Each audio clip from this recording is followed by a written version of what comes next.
Christmas Eve, 2023. The kind of night that looks peaceful in storybooks, but feels merciless in real life.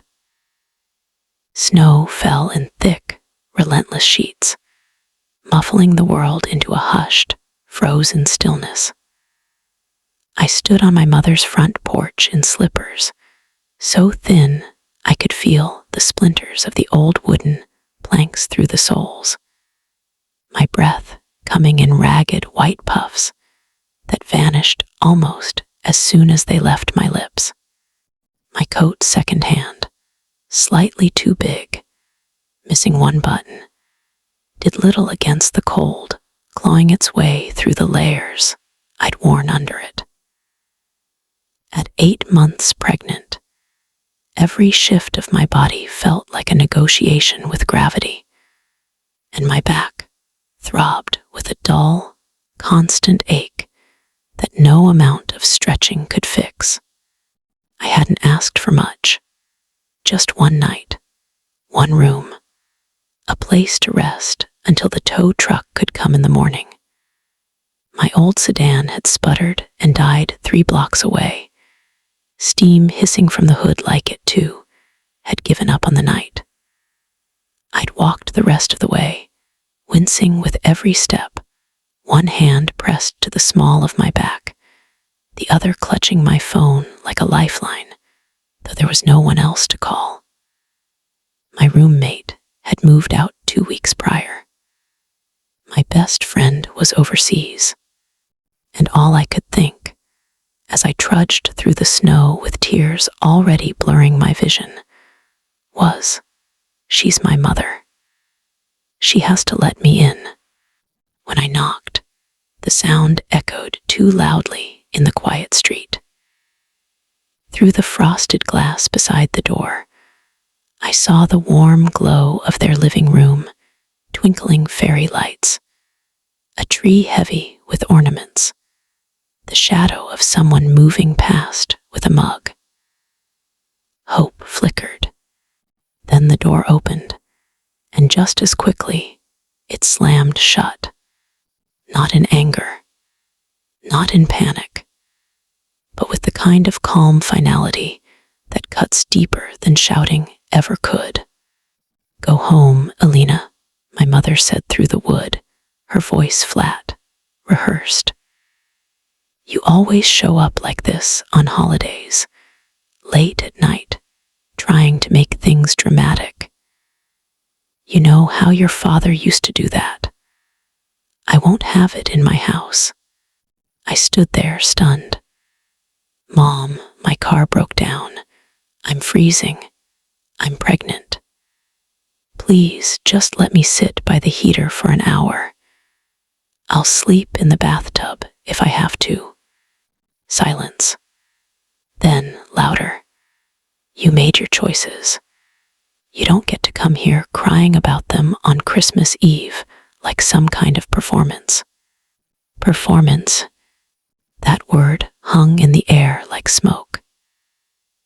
As if my exhaustion, my fear, the way my legs were starting to tremble from standing too long in the cold, was all just an act to manipulate her.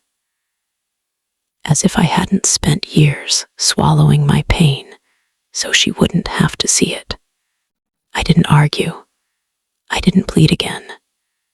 Something inside me just went quiet.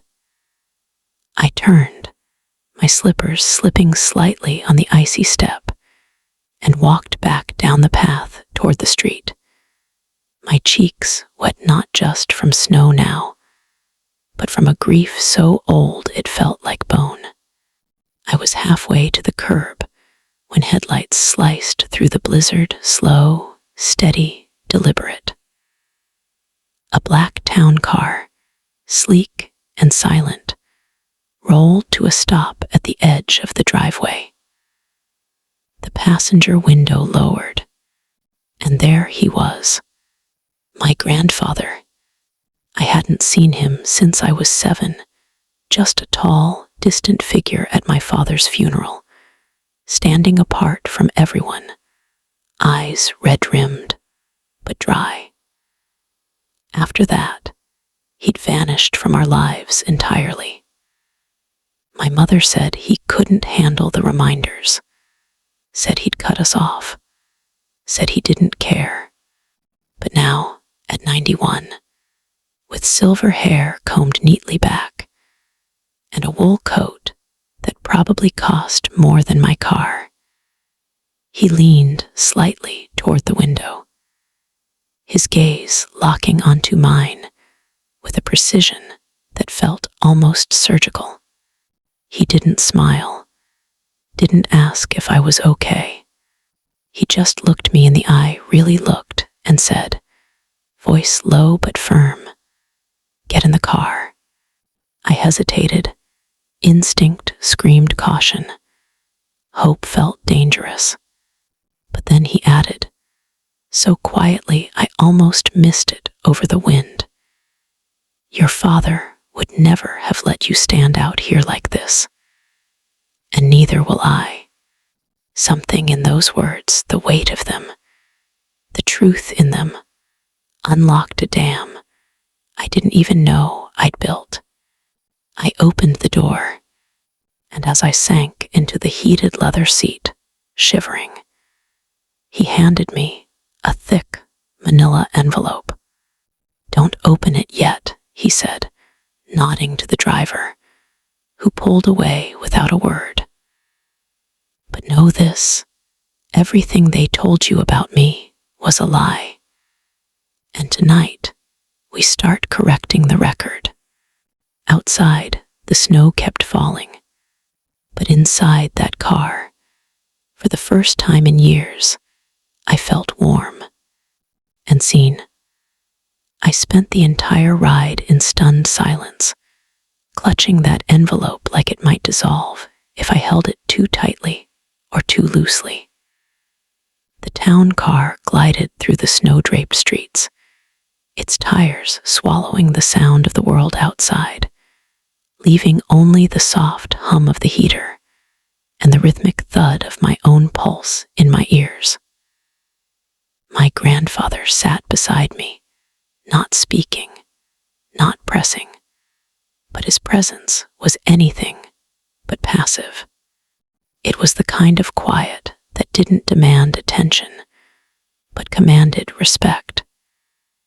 The stillness of someone who'd spent a lifetime watching, waiting, and weighing truth against performance.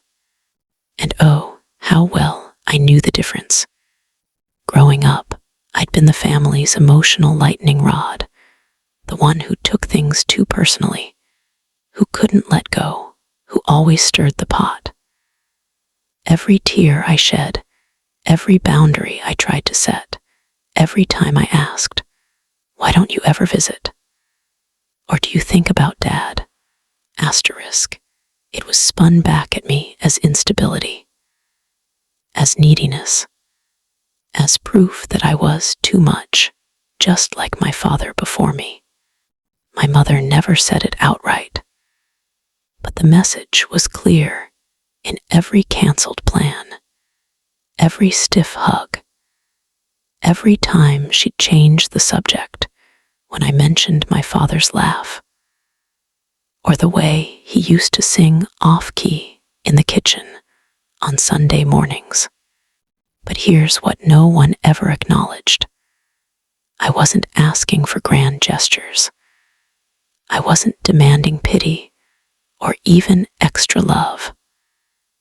I just wanted to be remembered, to be included, to not feel like a ghost haunting my own family. And now, this man, my grandfather, the one I'd been told had chosen to forget me, had shown up on the coldest night of the year and taken me in without hesitation. As we pulled into the circular drive of a modest but immaculate stone house on the edge of town, nothing flashy, nothing like the mansion I'd imagined, the driver opened my door and offered a gloved hand. I hesitated, one foot on on the pavement, the other still in the car. "Why now?"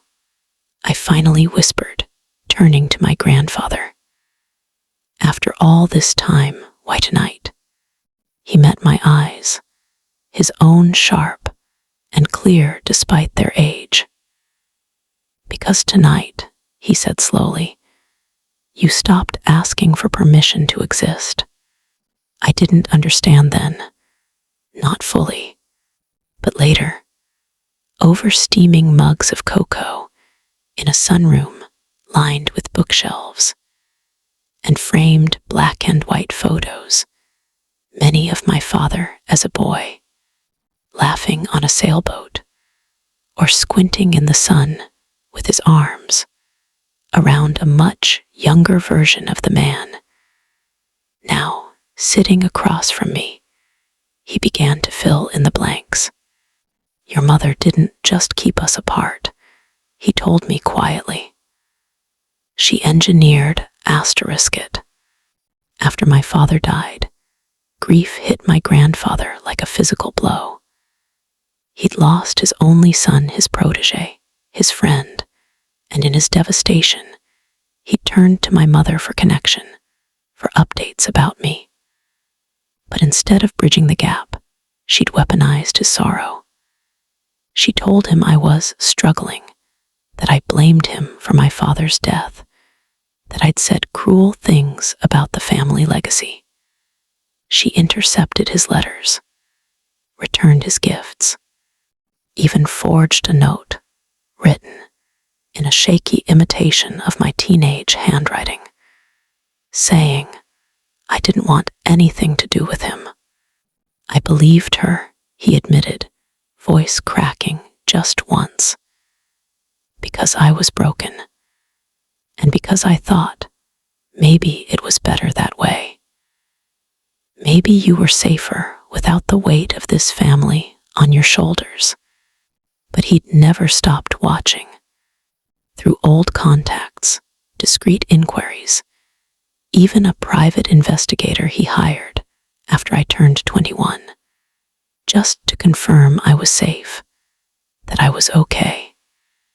He knew about my community college degree, my job at the library, the tiny apartment with the leaky faucet I'd fixed myself. He knew I'd kept my father's old watch in a drawer, winding it every Sunday, just in case time ever wanted him back. And when he heard, through a mutual acquaintance, that I was expecting a child, he made a decision. I wasn't going to let history repeat itself, he said. Not this time. That's when I finally understood why he'd handed me the envelope. It wasn't a gift. It was proof. And as I sat there, belly full, body thawing, heart pounding with something between terror and hope, I realized this wasn't just a reunion. It was the beginning of a reckoning. If you've ever been the one labeled too sensitive for wanting to be seen, if you've ever been told your pain is a performance, I see you. And if this story resonates, if it stirs something in you that's been buried under years of just let it go, drop a dove in the comments. Because sometimes the first step to reclaiming your truth isn't a shout. It's a witness. The house I grew up in had a brass doorbell button beside the front entrance, small, oval, polished to a warm gleam by decades of hands pressing it. As a little girl, I was obsessed with it. Not because I loved visitors, but because every time I came home from school or from playing down the street, I'd press it before even turning the knob, just to hear the soft, melodic chime echo through the foyer. It was my way of announcing, I'm back. I'm here. Did you miss me? My father always answered. Even if he was in the middle of cooking, or on a call, or half asleep in his armchair, with the Sunday paper draped over his chest, he'd call out, "That you, Ellie?" before I'd even stepped inside. And when I'd say yes, his whole face would light up like I'd brought the sun home with me. But after he died, the chime changed. Not the sound, still the same gentle two-note tune, but its meaning. My mother stopped responding. Sometimes I'd press it 3-4 times, standing there with my backpack slung over one shoulder and a drawing I made for her clutched in my hand, waiting for the familiar creak of the door. But she'd appear minutes later, already annoyed, as if my arrival were an interruption rather than a return. "You have a key," she'd say, brushing past me. "Stop making noise." So I stopped pressing it. For years, I let myself in quietly, like a guest trying not to overstay. I tiptoed through holidays, swallowed my questions at birthdays, and learned to fold my presence into the background, the invisible daughter, the convenient listener, the one who could be counted on to clean up after dinner, but never to speak at the table. The brass button gathered dust. The chime fell silent. And somehow, that tiny, forgotten ritual became the symbol of everything I'd lost. The right to be welcomed. The belief that my return mattered. Now, sitting in my grandfather's sunroom, curled under a cashmere throw, with my hands wrapped around a mug that read asterisk, "Patience is a virtue. But so is knowing when to walk away, asterisk." I realized how deeply that silence had shaped me. I'd spent my whole adult life trying to earn a welcome that should have been mine by birthright, working extra shifts to prove I wasn't a burden, apologizing for existing too loudly. Even now, 8 months pregnant, I'd driven through a blizzard rather than impose on anyone else. But that night on the porch, I hadn't pressed the button. I'd just knocked, and when the door slammed, something broke, not just in my heart, but in the old pattern. I didn't beg. I didn't perform sorrow for an audience that had long stopped watching. I turned away. And in that turning, I unknowingly rang a different kind of chime, one that echoed all the way to the man who'd been waiting, listening, watching from the shadows of his own grief. My grandfather didn't have a brass button on his door, just a heavy knocker shaped like an owl, wise, watchful, unblinking. But as I sat there, staring out at the snow-draped garden through floor-to-ceiling windows, I realized something. I didn't need to announce myself anymore, because for the first time in 20 years, someone had heard me, even when I'd stopped making a sound. The story my mother told about our family was clean, polished, and carefully edited, like one of those expensive photo albums, where all the messy moments get cropped out. In her version, my father's death was a tragic accident that left her heroically raising a complicated daughter alone. She painted herself as the stoic survivor, the pillar of grace under pressure, the woman who held everything together while I spiraled into melodrama and unrealistic expectations. And my grandfather, he was the cold patriarch who couldn't handle emotion, who preferred boardrooms to birthdays, and who, after a few awkward visits, simply chose to disappear. He didn't want reminders of what he'd lost, she'd say with a sigh, as if that excused everything. But the truth was far messier and far more deliberate. After my father died in that car crash, the one caused by black ice, and a patch of road the county had ignored for years, my mother didn't just grieve. She rearranged reality. She needed a narrative where she was blameless, where she was the sole keeper of my father's memory, and where no one else, least of all his own father, had a claim to the life we'd shared. So she began cutting threads, quietly at first. Then, with surgical precision, she told Grandpa I blamed him for not teaching my father proper risk management. A lie so absurd it made my chest ache to hear it repeated back to me years later. She told relatives I'd refused to attend the memorial because I couldn't handle seeing people cry, when in truth, I'd been locked in my room with a fever, screaming for someone to let me out.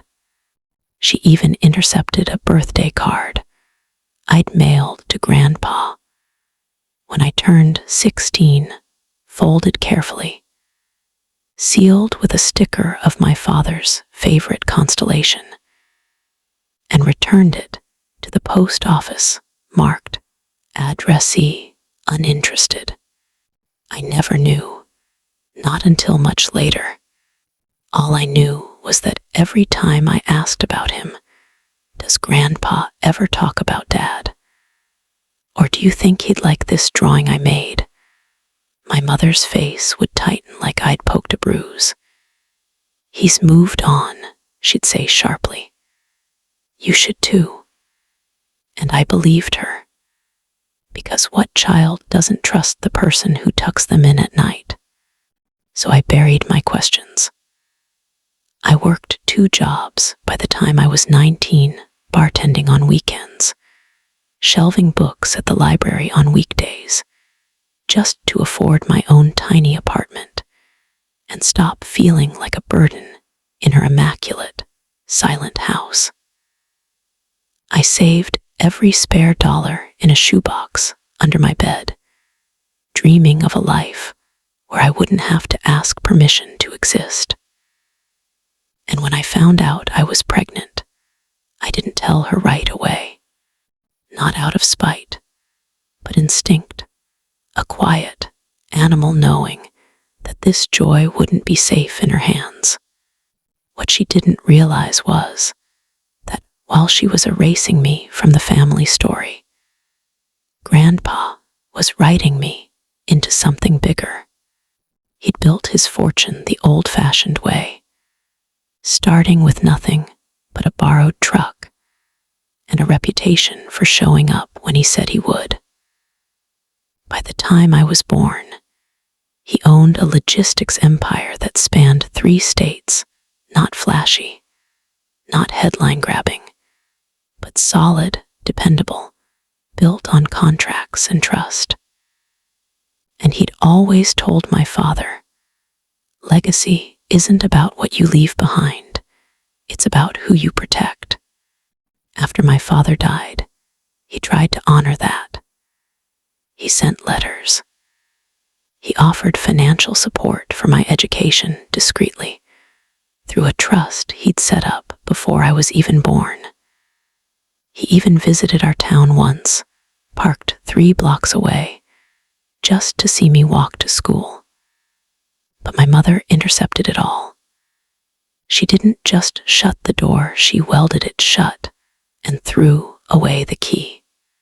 And I stood on the other side, pressing a silent brass button no one could hear, while the real story waited in the shadows, gathering strength, until Christmas Eve, until the snow, until he finally stepped out of the dark and said my name not as a memory, but as a promise.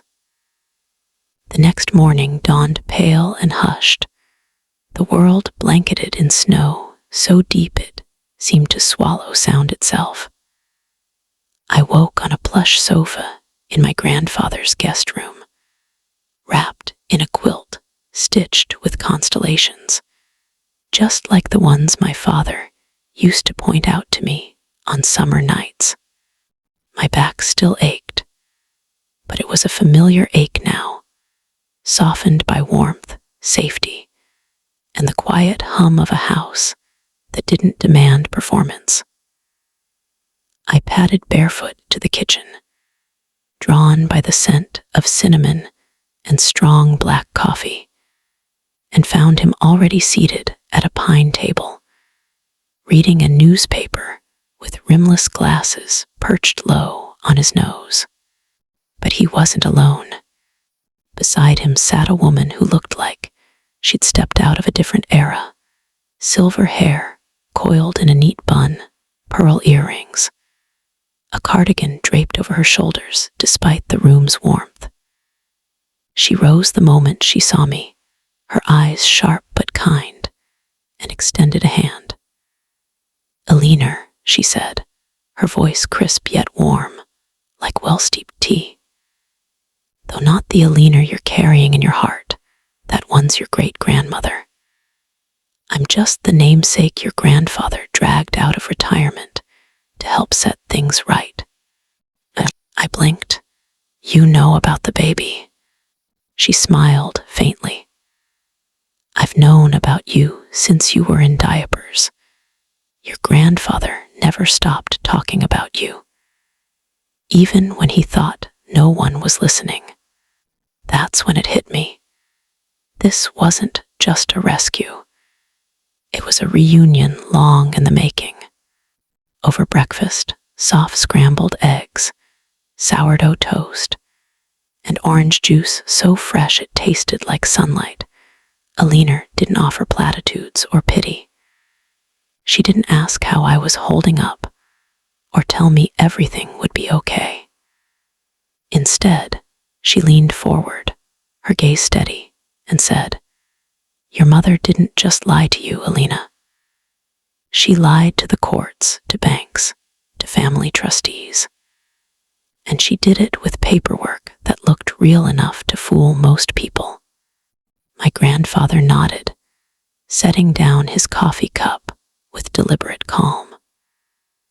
But Aliner saw through it. She worked 42 years in the probate division of the county clerk's office. She knows forgery like a musician knows a false note.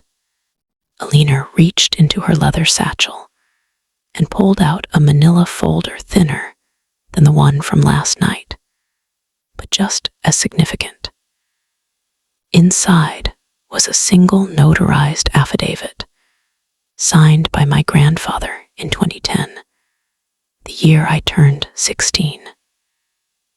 In it, he declared his intent to establish the Aliner Marie Ellis Educational and Legacy Trust, nomming me as sole beneficiary upon my 25th birthday. But below his signature, stamped in bold red ink by the bank, was a note. "Beneficiary access denied per guardian's request. Concerns Ray. Minor's emotional stability." "That guardian," Aliner said quietly, "was your mother. She submitted a letter falsely claiming you'd been diagnosed with reactive attachment disorder and were unfit to manage assets. There was no diagnosis, no therapist, just her word and a forged letterhead from a clinic that didn't exist." I stared at the page, my throat tight.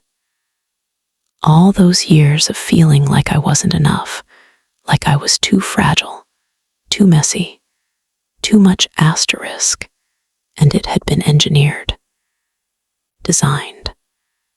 A narrative built not from truth, but from paper and ink and cold calculation. But then Aliner did something that undid me completely. She reached into her bag again and pulled out a small, cloth-bound journal. Opening it, she turned to a page near the middle yellowed with age, filled with meticulous handwriting. "This is my case log from 2011, she said. "When your grandfather came to me, frantic, after the bank blocked his deposit, I told him to keep trying, to document everything. And he did." She flipped to another page. There, in his own handwriting, was an entry dated December 24, 2011, Christmas Eve, exactly 12 years before last night. "Sent Alina a copy of her great-grandmother's lullaby. Returned unopened. Refused, stamped in Caroline's hand. I will not stop. She deserves to know she's loved, even if I'm not the one who gets to show her." Tears spilled over before I could stop them. Not tears of sadness, but of recognition. For 18 years, I thought I was shouting into the void, but someone had been listening the whole time. And now, with Alina's calm certainty and my grandfather's quiet resolve, the void was finally answering back. Later that afternoon, while snow still dusted the window panes like powdered sugar, my grandfather led me into his study, a room that smelled of aged paper, beeswax, and the faintest trace of pipe tobacco, though he hadn't smoked in decades. Bookshelves lined every wall, filled not with trophies or photos, but with ledgers, legal texts, and neatly labeled binders that spanned 40 years of business. In the center stood a heavy oak desk, its surface cleared except for a single banker's lamp, and a manila envelope identical to the one he'd given me the night before. But this one bore my name in his precise, looping script. "Open it," he said gently. "This is the beginning of your proof." My fingers trembled as I unfolded the first page. It was a notarized affidavit, dated November 3, 2010, the week after my 16th birthday.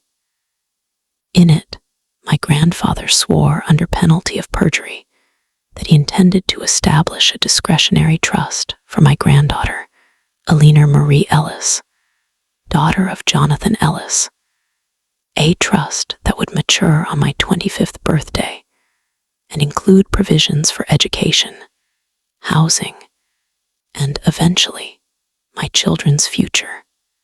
It was signed, witnessed, and stamped with the seal of the county notary. But at the bottom, in bold, bureaucratic type, someone had stamped, "Request TRMINATED, guardian objection filed." Beneath it was a copy of the letter my mother had submitted, a 2-page document on what appeared to be official letterhead from Westhaven Behavioral Health, claiming I'd been diagnosed with severe emotional dysregulation, and that any financial windfall would exacerbate instability. The signature at the bottom, a scrawled Dr. L. Hayes, except there was no Dr. L. Hayes at Westhaven. Alina had already checked. "She made it all up," I whispered, my voice raw. "She invented a doctor to keep me from you." My grandfather's jaw tightened, but he didn't rage. He never did. Instead, he slid a second document across the desk, a bank ledger from First Metropolitan Trust, printed on thermal paper, time-stamped and watermarked. Row after row showed monthly deposits of $2,500, initiated by him, all labeled Ellis Legacy Fund beneficiary, E.M. Ellis. And next to each entry, the same notation. RETURNED, incorrect beneficiary info. 12 years, 144 attempts. Every birthday, every Christmas, every time he heard I'd won an award at school or gotten a new job, he'd tried to send support. And every time my mother had rerouted it, erased it, pretended it never existed. She told everyone you were ungrateful, he said quietly. That you thrown away his letters. That you didn't care about this family. But I kept sending them anyway. Because I knew asterisk, that if you ever found out the truth, you'd need more than my word. You'd need receipts. He tapped the ledger. This is why. I stared at the numbers, each one a silent act of love denied. I thought of all the nights I'd gone to bed hungry in college, skipping meals so I could afford textbooks. I thought of the time my brakes failed and I had to take a bus for 3 weeks because I couldn't afford repairs. I thought of telling the ultrasound tech just last month, "It's okay, I'll figure it out," when she asked if I had help for the baby. And all along, there was a safety net woven by a man who never stopped believing in me, even when I couldn't believe in myself. But the real gut punch came when Alina reappeared in the doorway, holding a small, locked wooden box. "There's one more thing," she said, from the vault. Inside was a stack of envelopes, dozens of them each addressed to me in my grandfather's handwriting. Birthday cards, graduation notes, a letter sent the day I turned 21, the legal age of adulthood. All unopened, all stamped in red ink, refused, addressee, uninterested, and in the corner of each stamp, the same looping C I recognized from my mother's grocery lists, her calendar notes, her holiday cards. She hadn't just blocked his money. She stolen his voice. I didn't cry, not then. Instead, something colder settled in my chest, a quiet, steely resolve. Because now I understood. This wasn't about betrayal. It was about documentation. And from this moment on, every truth would be recorded, witnessed, and sealed, just like he'd always intended. 2 weeks into the new year, with my belly growing heavier and the winter chill still clinging to the eaves, I made one last attempt at peace. Not for her sake, but for mine. I wanted to say I tried, that I hadn't let bitterness harden me before giving reconciliation a chance. So, on a gray Sunday afternoon, I dialed my mother's number, my voice steady despite the tremor in my hands. "Hi, Mom," I said when she answered, her tone already edged with suspicion. I wanted to talk, to clear the air." There was a pause, then a sigh, long and theatrical, as if I'd interrupted her in the middle of something far more important than her pregnant daughter standing on the edge of a new life. "Alina," she said, "if this is about your grandfather, spare me. That old man's lonely and senile. He's latched onto you because you're all he has left to manipulate. Don't be naive." I took a breath. He showed me the trust documents, the bank records, the letters you returned. Silence. Then a sharp, brittle laugh. "Oh, please. You think a few papers make you special. He's been giving money to half the state charities, distant cousins, even that librarian in Cedar Falls. You're just the latest project. He'll forget you by spring, and then where will you be? Still broke, still alone, still making everything about you. Her words landed like shards of ice in my chest, not because they hurt, but because they revealed everything. She wasn't angry about the truth. She was terrified of it. I hung up gently. No slam, no shout, just the soft click of a door closing on a story that no longer belonged to her. But the fallout was immediate. The next morning, my landlord, a tired man with 3 kids and a failing roof, left a notice taped to my door. Rent increase, $300 effective Feb 1. Non-negotiable. I knew what it meant. My mother had called in a favor. She'd done it before when I was 19 and dating someone she didn't approve of.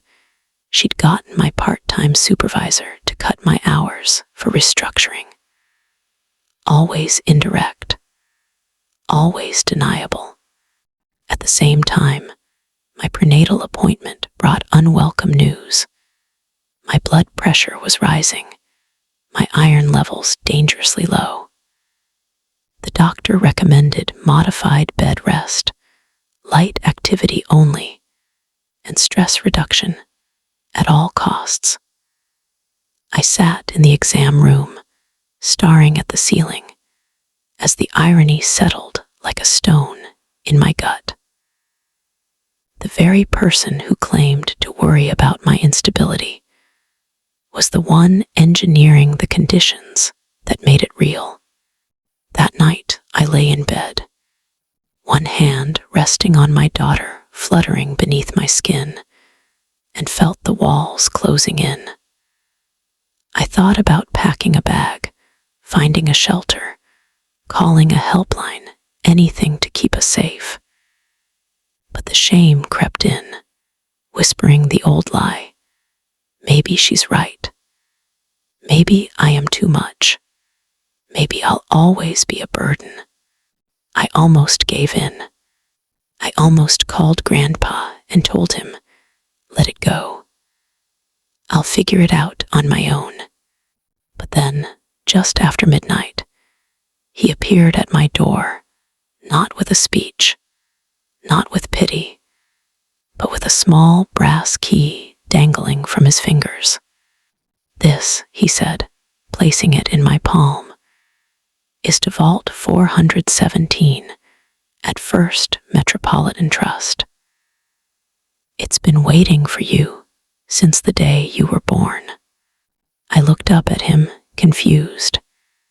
I thought the trust was blocked. It was, he said, but not the vault. That was always yours, separate from the financial instruments, untouched by paperwork or permission. I kept it simple, your name, your birth date, your fingerprint on file. No guardian approval needed, just you. He paused, his eyes holding mine with a gravity that anchored me to the moment. Everything you've been denied, he said softly, is waiting for you inside, not as a gift, as your right. And in that instant, standing in my dim apartment with a key warm from his hand and my daughter kicking in agreement, I stopped running. I stopped asking, and I began reclaiming. The next morning, we arrived at First Metropolitan Trust, just as the city was waking, glass doors, gleaming, marble floors, echoing with the quiet authority of old money and older protocols. My grandfather walked beside me, not holding my arm, but close enough that I could feel the steadiness radiating off him like warmth from a stone hearth. Behind behind us. Alina moved with the crisp efficiency of someone who'd spent decades navigating legal labyrinths, her leather portfolio clutched like a shield. And with us, unusually, powerfully, was Mr. Calloway, the family attorney, a man in his late 60s with silver temples and a voice that could calm a courtroom with a single syllable. We didn't go to the reception desk. Instead, we were escorted directly to the private vault wing, a hushed corridor lined with brushed steel doors, each bearing a discrete number. Vault 417. The bank manager, a woman with sharp eyes and a silk scarf knotted like armor, verified my identity with 3 forms of ID, then placed my right index finger on a biometric scanner. A soft chime, a click. The heavy door swung open. Inside wasn't gold or jewels. It was paper. Neatly stacked in acid-free boxes were documents that told a story my family had tried to burn. At the top of the first box lay Receipt 3, the original wet ink signed trust declaration for the Alina Marie Ellis Legacy Fund, dated January 12, 2010, notarized, witnessed, and stamped by the State Bar.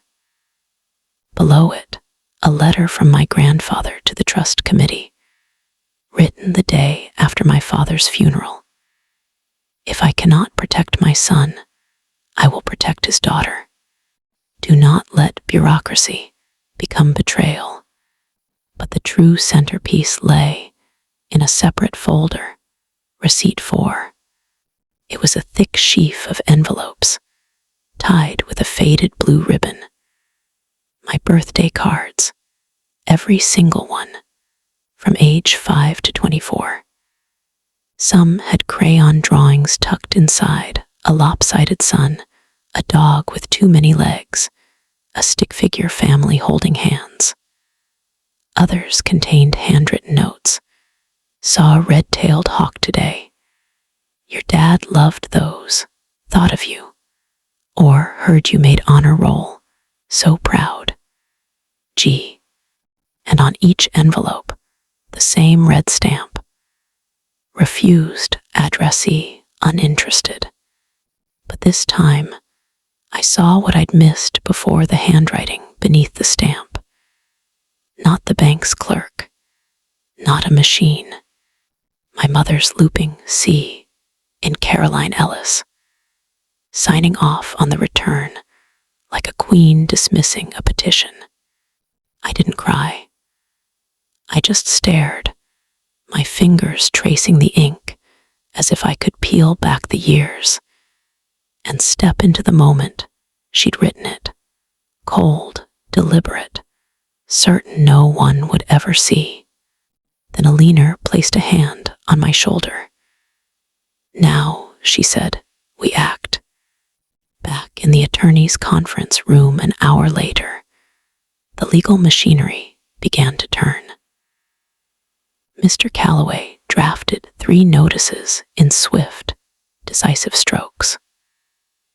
First, a formal letter to the bank, revoking my mother's outdated guardian status and confirming me as the sole authorized beneficiary and successor trustee of the Ellis Legacy Fund.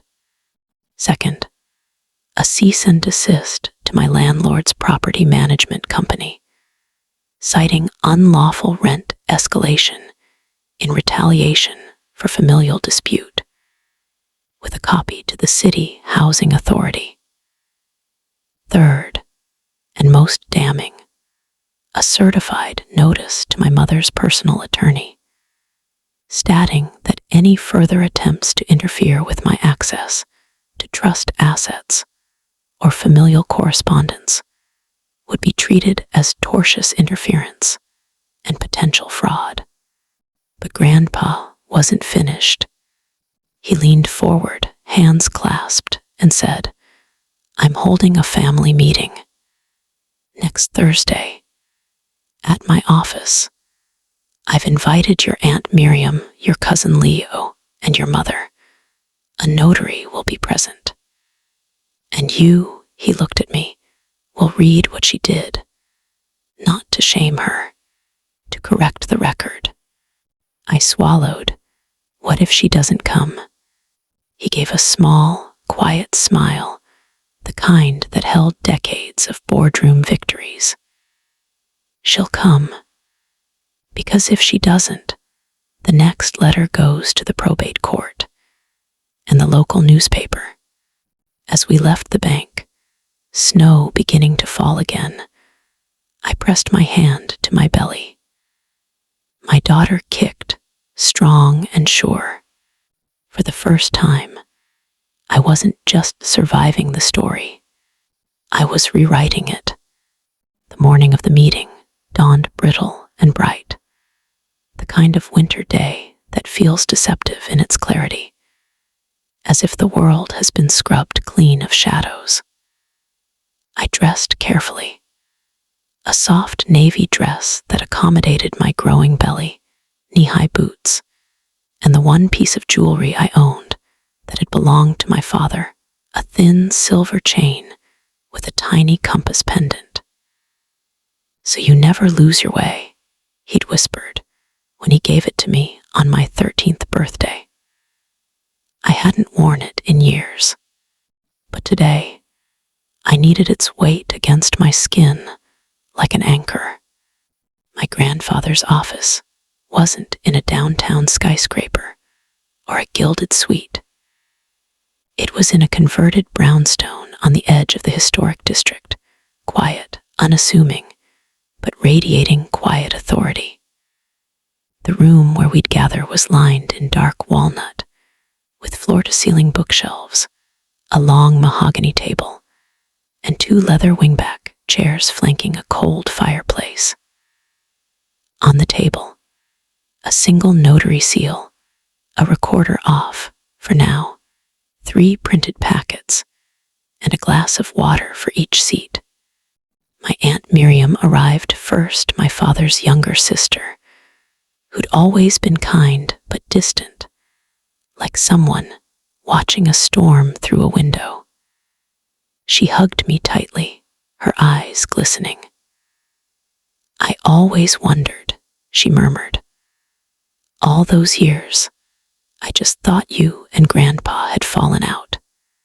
Then my cousin Leo came in, shifting awkwardly in his coat. "Mom told me you were trying to manipulate Grandpa for money," he admitted, voice low. But when she heard about the meeting, she turned white. That's when I knew something was off. And then she arrived. My mother swept in like she owned the room, wearing a cream wool coat and pearls, her posture erect, her smile practiced. She didn't look at me, not at first. She went straight to my grandfather, voice honeyed. "Dad, this is really unnecessary. Alina's clearly under a lot of stress, pregnancy hormones, financial strain. She's been fed a lot of misinformation." He didn't rise, didn't flinch, just gestured to the chair opposite mine. "Sit down, Caroline." She hesitated, then sat, crossing her legs with deliberate calm, her gaze finally flicking to me. There was no warmth in it, only assessment, like I was a problem to be managed. I didn't wait for her to speak. I opened the folder in front of me and began to read, not loudly, not dramatically, but with a clarity that cut through the room like glass.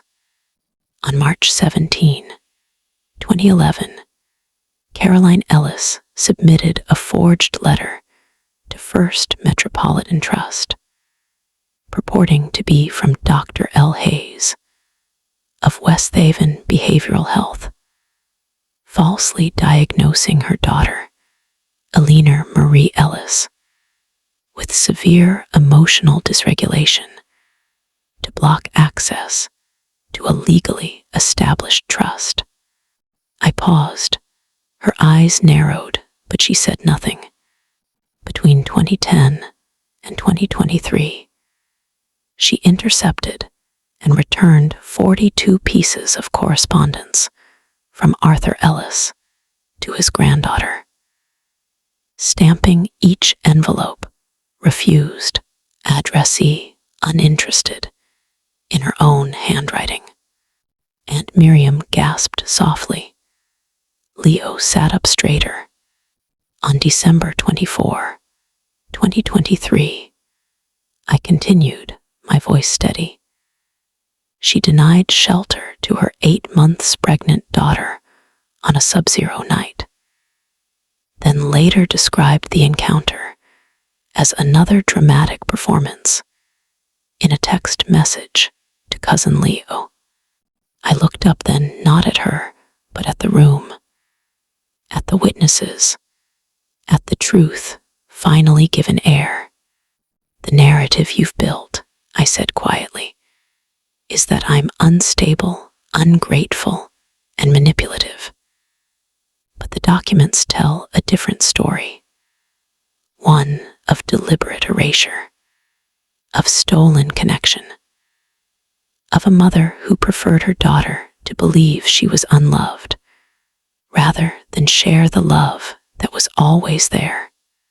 My mother's mask didn't crack, but her knuckles whitened around her purse, and in that silence, thick, heavy, irreversible, I realized something.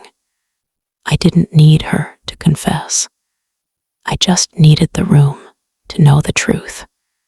And now they did. The silence that followed didn't feel empty. It felt charged, like the air after lightning strikes. No one moved. No one spoke. Even the grandfather clock in the corner seemed to hold its breath. My mother sat perfectly still, her expression locked in that familiar mask of composed disdain, but her eyes flickered. Just once. A microsecond of panic, quickly buried.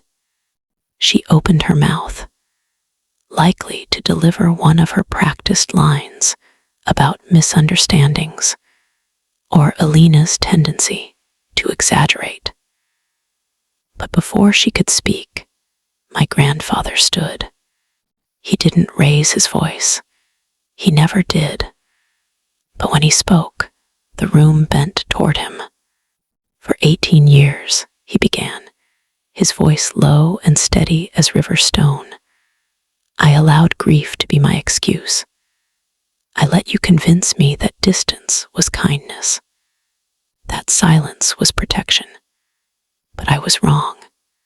He paused, hands resting on the table, his knuckles mapped with the same veins I saw in my father's old photos. You didn't protect anyone, Caroline. You isolated her. You weaponized my sorrow to cut me off from my own blood. And you made my granddaughter believe she wasn't worthy of love, simply because you couldn't bear to share it. Then he turned to the notary, who'd been sitting discreetly near the fireplace, and nodded. From his inner coat pocket, he withdrew a single sheet of paper, thick, cream-colored, sealed with a wax emblem bearing the Ellis family crest, an oak tree with roots deep and branches wide. He broke the seal slowly, deliberately, and began to read. This statement was drafted and notarized on Christmas morning, 2023, witnessed by Alina Voss and attorney Marcus Calloway. It reads as follows: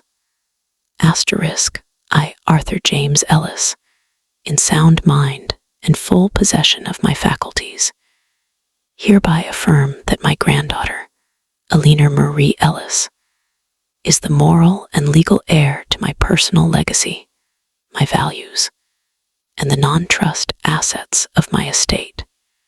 I further appoint her as my permanent healthcare proxy and financial successor, effective immediately. I rescind all informal or implied authority previously granted, explicitly or implicitly, to my daughter, Caroline Ellis, regarding matters of family trust, communication, or inheritance. He looked up, his gaze locking onto mine for just a heartbeat long enough for me to see the pride, the sorrow, the apology, all woven together. Then he turned to the notary. Please distribute the certified copies. One by one, they were handed out. To Aunt Miriam, who pressed hers to her chest like a prayer, to Leo, who stared at it as if decoding a secret language, to my mother, who took hers between two fingers like it might burn her. But the final act wasn't legal. It was emotional. Grandpa walked to the head of the table, picked up the folder containing all 42 returned letters, and placed it gently in front of me. These belong to you, he said, not as evidence, as history. Then he turned to the room and said what no one else ever had. For those of you who believed the story she told about Alina being difficult, ungrateful, or unstable, I ask only this. Look at her now. Pregnant, exhausted. Yet she stood here not to demand revenge, but to restore truth. That isn't drama. That's dignity. My mother finally spoke, her voice tight. This is a public shamming. No, Grandpa said simply. This is accountability. There's a difference. And in that moment, the narrative shifted, not with a bang, but with the soft, irreversible click of a lock turning. The room had heard, and more importantly, it had seen. The days that followed felt less like a victory, and more like a slow, steady unwinding, the kind that happens after you've been holding your breath for years without realizing it.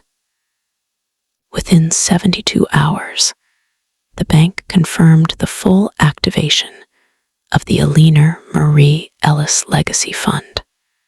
Not just the educational portion, but the housing stipend, the emergency medical reserve, even the modest endowment earmarked for future generations, which, Grandpa said, with a rare, crinkled smile, now officially includes your daughter. My prenatal bills, past, present, and projected, were settled in full. My landlord, upon receiving the attorney's letter and a copy of the city's tenant protection ordinance, not only rescinded the rent hike, but offered a formal apology and a waived security deposit on a new unit in a quieter complex with a sunlit courtyard and a working heater. But the real shift wasn't in the finances. It was in the way I carried myself. I remember walking into my next OB-GYN appointment, the same clinic where, just weeks before, I'd sat hunched in a too small chair, rehearsing ways to explain I couldn't afford the recommended supplements. This time, I gave my name at the front desk without hesitation. Not Alina Smith, the one who pays in installments. Just Alina Ellis. And when the receptionist typed it in, and the system pulled up my file, now linked to a verified trust account with pre-approved coverage. She looked up and said, "Everything's all set for you, Ms. Ellis. They're ready for you in room 3. No qualifiers, no pity, just respect." Later that week, Grandpa accompanied me to the DMV to update my license. When the clerk asked for my current address, I gave the new one, the one with the garden and the solid roof, and she typed it in without a second glance. As I signed the form, I caught my reflection in the glass partition. Hair pulled back, cheeks fuller from good meals, hand resting on the curve of my belly where my daughter was practicing somersaults. I looked like someone who belonged somewhere. Legally, the reversal was clean, documented, and utterly unassailable. Mr. Calloway filed the updated trustee designation with the state. Aliner submitted affidavits to the county probate office, confirming the pattern of correspondence interference. Even the trust's independent auditor sent a letter of validation. No drama, no spectacle, just cold, clean facts stamped with official seals. But what surprised me most was the quiet joy in reclaiming ordinary things. Opening a bank account in my own name, signing a lease without begging for leniency, buying prenatal vitamins without calculating how many shifts it would take to pay for them. These weren't luxuries. They were basic dignities I'd been denied so long I'd forgotten what they felt like. And through it all, Grandpa never said, "I told you so." He didn't gloat. He simply showed up bringing soup when I was nauseous, sitting with me during ultrasounds, reading aloud from a book of baby names while I napped on his sunroom couch. His presence wasn't grand, it was consistent. And in that consistency, I finally understood what my father must have felt growing up. Not special because of money, but safe because of love. One evening, as we sat watching the sunset paint the snow gold, he said, "You know, the trust was never the point." I looked at him, confused. "The point," he said softly, "was that you'd never have to wonder again if you were wanted." And for the first time in my life, I believed it. My mother didn't collapse in tears or vanish from the world in shame. The fallout wasn't cinematic. It was cold, quiet, and deeply bureaucratic, which somehow made it more final. Within a month, she was quietly removed from the advisory board of the Ellis Family Foundation, a role she'd held for over a decade, and leveraged for social capital at every charity gala and country club luncheon. The official reason cited was a realignment of governance priorities, but everyone in that circle knew what it meant. Her name stopped appearing on event invitations. Her calls to longtime family friends, once answered within minutes, began going to voicemail, then straight to silence. She tried to fight back, of course. 6 weeks after the meeting, a letter arrived at Grandpa's office, addressed to Mr. Calloway, alleging undue influence and elder financial coercion, claiming I'd manipulated a vulnerable senior into disowning his own daughter. But the attorney didn't even file a response in court.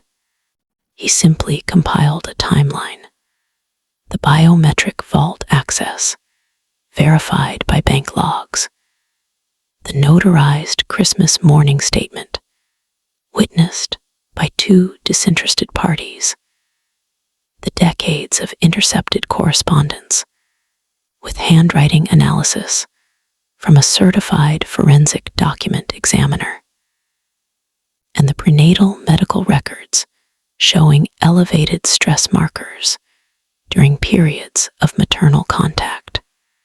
He sent it to her lawyer with a single-line cover note.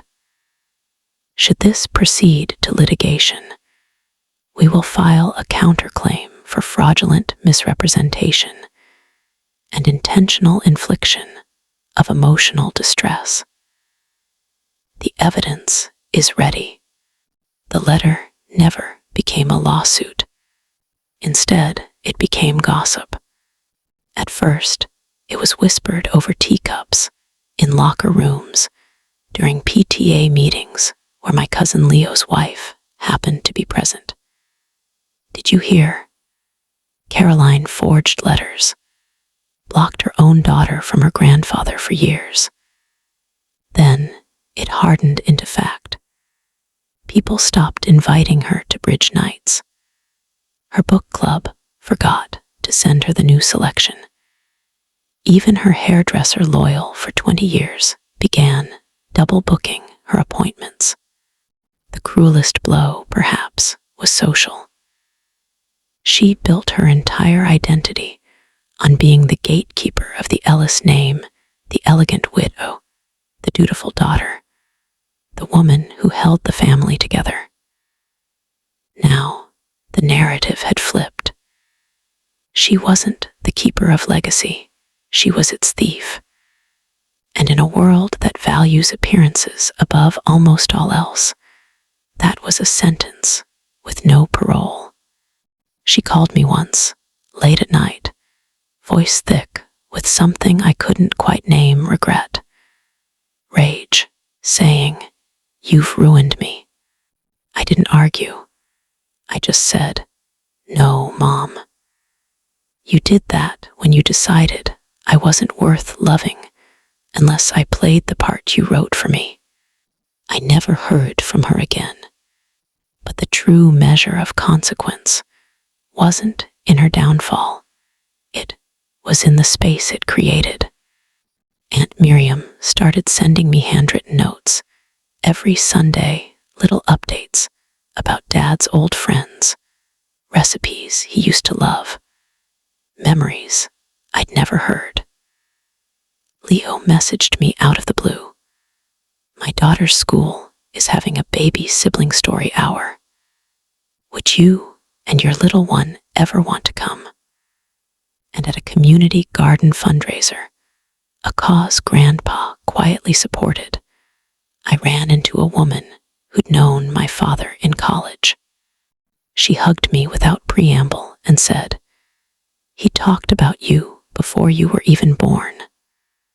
Said you'd have your mother's eyes, but your grandfather's spine." For the first time, I was being woven back into the tapestry, not as the broken thread they'd hidden, but as the one who'd held on long enough to be seen. And in that reweaving, my mother's absence didn't feel like a wound. It felt like room to breathe. Grace didn't come easily, not after everything. There were nights I lay awake, hand resting on my belly, imagining all the ways I could shut her out completely, legally, emotionally, forever. And part of me wanted to. The part that still remembered standing on that freezing porch, rejected on the holiest night of the year, while she sat warm inside with her curated Christmas and her unchallenged lies.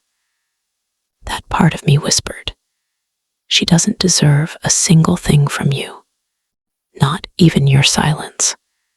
But then I'd feel my daughter kick, a strong, insistent thud against my ribs, and I'd remember. This wasn't just my story anymore. It was hers, too. And while I would never let my mother's poison near us without armor, I also refused to raise a child in the shadow of unresolved bitterness. So I chose a different path, not forgiveness, not yet, but structure. Boundaries with intention. Kindness with conditions. 3 months after the baby was born, a perfect girl we named Juniper Marie. For resilience and memory, I sent a letter through Aunt Miriam, who agreed to serve as a neutral conduit. It was typed, not handwritten, formal but not cold. In it, I offered my mother supervised visits with her granddaughter once a month at a licensed family visitation center with a trained facilitator present. No gifts without prior approval. No unsolicited advice. No photographs shared outside the session. And one non-negotiable requirement. Before the first visit could be scheduled, she would need to sign and notarize a statement acknowledging, in her own words, that she had interfered with communication between Arthur Ellis and his granddaughter, Alina, and accepts full responsibility for the harm caused. I didn't ask for an apology.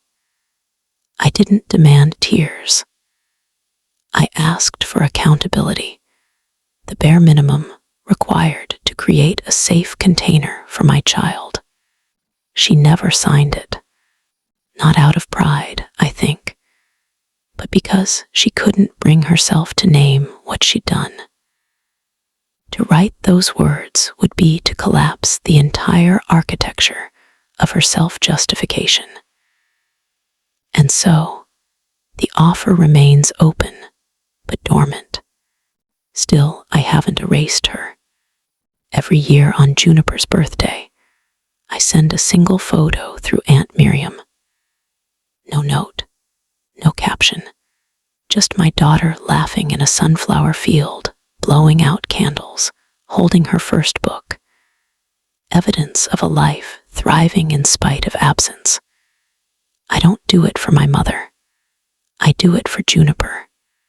So that someday, if she asks, did she ever try to know me, I can say, she had the chance.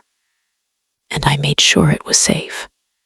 Grandpa asked me once if I regretted leaving the door ajar. I told him no, because grace isn't about giving someone what they want, I said, rocking Juniper in the same chair he used to sit in while reading the morning paper. It's about refusing to let their choices define your character. I won't be her victim anymore, but I also won't become her. He was quiet for a long time. Then he reached over and gently touched Juniper's tiny hand.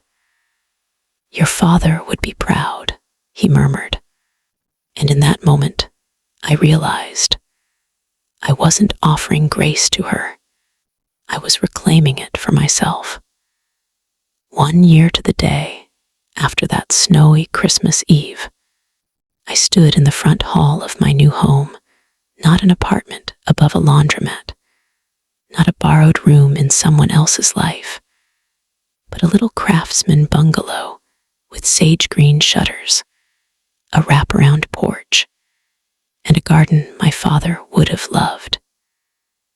The air smelled of lilacs and wet earth, and through the open window, I could hear Juniper babbling happily in her playpen, surrounded by board books and soft blocks.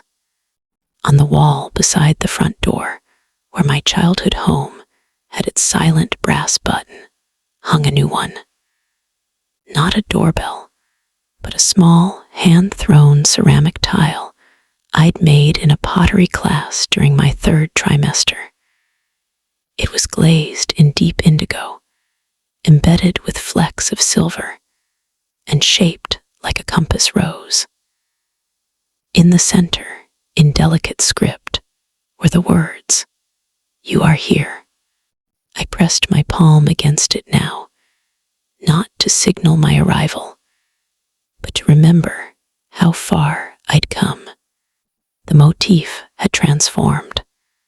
That old brass button had been a plea, a child's quiet hope that someone would notice she'd returned, that she mattered enough to be welcomed. But this compass tile, it was a declaration, a reminder that I no longer needed permission to belong. I had built this home with my own hands, my own choices, my own reclaimed truth. And every time I passed it, I felt not longing, but peace. Sighed. The house hummed with the gentle rhythms of a life no longer lived in survival mode. Sunlight pooled on the hardwood floor where Juniper was learning to crawl. The kitchen counter held a stack of library books and a half-finished mug of tea.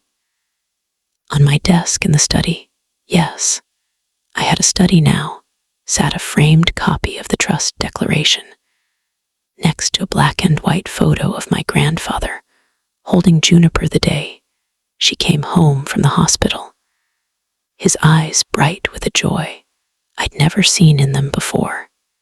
He visited every Sunday without fail.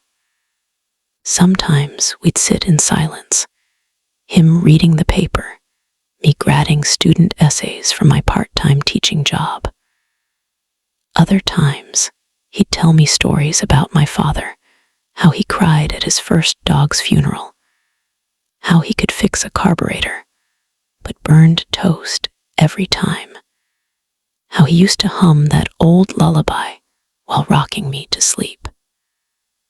Stories I'd been starved for, stories I now recorded in a leather journal, so Juniper would never have to wonder who her grandfather was. And through it all, the brass button from my childhood home sat in a small shadow box on my bedroom shelf, not as a relic of pain, but as a testament. Proof that even the quietest signals, when ignored long enough, can become the loudest calls for change. I'm no longer the girl who stood in the snow, wondering if she was worth letting in. I'm the woman who built a door of her own and made sure it always opens from the inside. Juniper babbled again, louder this time, and I turned from the compass tile with a smile. I hear you, sweetheart, I said, stepping into the light. I'm here.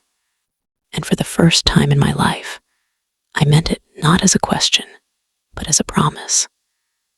There's a quiet power in being believed, and an even deeper one in believing yourself. For so long, I thought truth needed volume to be heard, that if I wasn't crying, shouting, or collapsing under the weight of my pain, no one would take it seriously. But what I've learned through vaults and affidavits, notarized letters and biometric scans, is that real justice doesn't roar. It documents. It verifies. It waits patiently for the moment when silence is no longer safe for the liar. If you've ever been told you're too sensitive for wanting what's yours, if you've been written out of your own story, erased from family photos, or made to feel like your needs are a burden, know this. Your truth doesn't need their permission to exist. It only needs proof. And proof, thank God, can be gathered quietly, even while you're still healing. So if this story resonated with you, if it stirred something you've buried under years of just let it go, I invite you to drop a single word in the comments. Button. Not as a cry for help, but as a signal to others who have stood on that porch, in that hallway, at that door, waiting to be seen. And in return, I'll share a free, downloadable resource, I worked on with Mr. Calloway and Aliner. 3 legal documents every estranged adult child should request.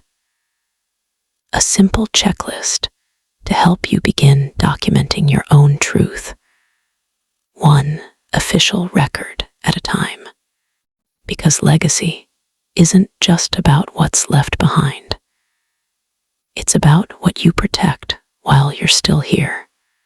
And speaking of protection, next time, I'll tell you how. Just 6 weeks before Juniper was born, Grandpa, and I worked with the attorney to establish a future guardian trust that ensures she'll never have to fight for her place in this family the way I did. It involves a clause so quietly powerful, it brought Aliner to tears. The child's right to know her history shall never be subject to the discretion of any living relative. Some wounds don't close, they become compasses, and mine is pointing forward.